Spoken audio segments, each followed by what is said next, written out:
कुत्ता हम आप मनुष्यों को देख के बड़ा हंसता है। क्यों हंसता है बोलो ना?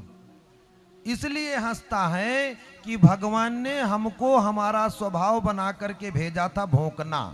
कुत्ते का काम क्या है? भौंकना। तो कुत्ता जो है, कुत्ते का स्वभाव क्या है? भौंकना। अब कुत्ता बड़ा प्रसन्न होता है कि भगवान ने हमको ये स्वभाव दे के भेजा था, मनुष्यों ने हमसे हमारा स्वभाव छीन लिया, ले लिया। भाई कुत्ते का काम भौंकना, लेकिन आज मनुष्य भौंक रहा है।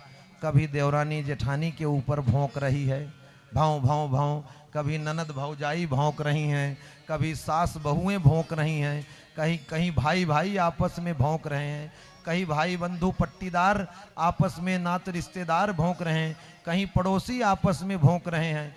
लोग भौंक ही तो रहे हैं, बिना बात के लड़ रहे हैं, जो बिना बात के झगड़ रहे हैं। तो कुत्ता हंसता है हम मनुष्यों को देख करके कि भगवान ने भौंकना हमारा स्वभाव बनाया था, मनुष्यों ने हमसे हमारा स्वभाव छीन लिया। दूसरा उदाहरण दिया, दूसरी उपमा दी वाराह की। वाराह जो है सूकर, सूकर यत्र तत्र नालियों में घूमता रहता, भक्ष भक्षण करता है, और वो हमको आपको देख करके प्रसन्न होता। आहा हा, क्या बात है, भगवान ने हमको ये योनि बना के भेजी, जाओ अभक्ष भक्षण करो।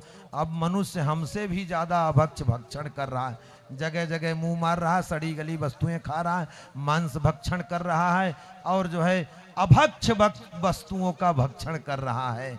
तो सुअर हमको आपको देख करके प्रसन्न होता। क्या बात है। तीसरी उपमा दी जो है, तीसरी उपमा दी ऊंट की।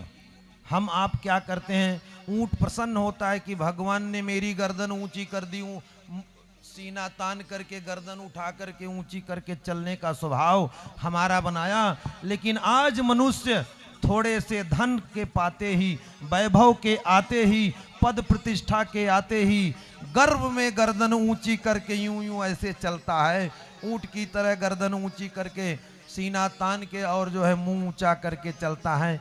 ऊंट बड़ा प्रसन्न होता है कि हमारा स्वभाव मनुष्यों ने छीन लिया। बोलो राधे राधे। वस्तुतः देखा जाए ना तो आजकल कोई ऐसा जीव नहीं जिसे पद मिल जाए और मद न हो, है ना?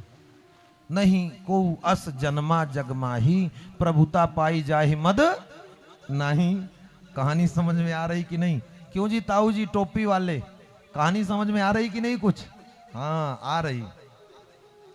तो ऊंट बड़ा प्रसन्न होता है कि हमारा स्वभाव मनुष्यों ने छीन लिया, ले लिया।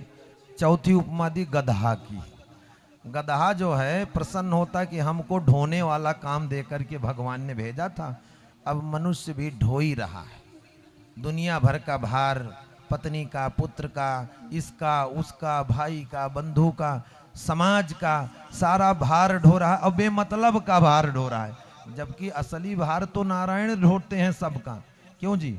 आप हमारा भार कब तक ढो सकते हैं? ढो सकते हैं क्या? लेकिन टेंशन जरूर बनी रहती है कि हमारे पंडित जी बेचारे जो है कब सुखी होंगे, कब इनके पास ढेर सारी माया आ जाएगी कि वृंदावन वाला आश्रम जल्दी तैयार हो जाए। इसकी टेंशन आपको भी होती है कि नहीं होती? होती है ना। तो भार ही तो ढो रही हैं आप। बोलो राधे राधे।